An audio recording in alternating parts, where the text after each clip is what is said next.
40-50 టన్నులు ఏదైతే ఒక్కొక్క పడవ దాని వెయిట్, అటువంటి బరువైనటువంటి పడవలు అంత వేగంగా ఆ రోజునటువంటి వరద ప్రవాహంలో కొట్టుకొచ్చి మరి పర్టికులర్ గా ఏదైతే ప్రకాశం బ్యారేజీకి సంబంధించి 67, 69, 70 గేట్లను దాటి ఏదైతే కౌంటర్ వెయిట్ ని బలంగా ఢీకొనడంతో కౌంటర్ వెయిట్లు దెబ్బతినేటువంటి పరిస్థితి మీ అందరికీ తెలుసు.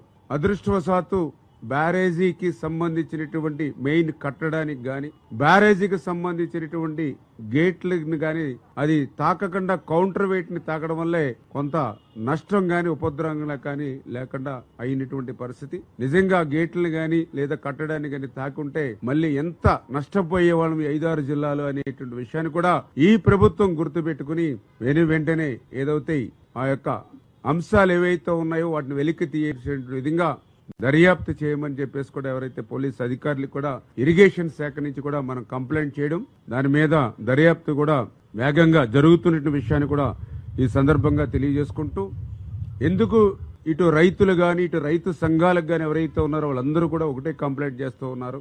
ఇదంతా కూడా అనుమానాలకి తావిస్తూ ఉంది. ఎందుకంటే ఏదైతే ఇటు 40-50 టన్నుల బరువు కలిగినటువంటి ఏవైతే ఈ యొక్క బోట్స్ ఏవైతే ఉన్నాయో ఇవి జనరల్ గా నది ఒడ్డున లంగర్ వేసుకుని మరి జాగ్రత్తలు పెట్టుకుంటూ ఉంటారు. ఎందుకంటే బోటు ఖరీదు కూడా దగ్గర 40-50 లక్షలు ఉంటుంది. మరి అంతటి విలువైనటువంటి బోట్లని మరి ఏదైతే ఒక ప్లాస్టిక్ తాడుకు మాత్రమే కట్టినట్టుగా ఇప్పుడు విచారణలో వాళ్ళు చెప్తూ ఉన్నారు.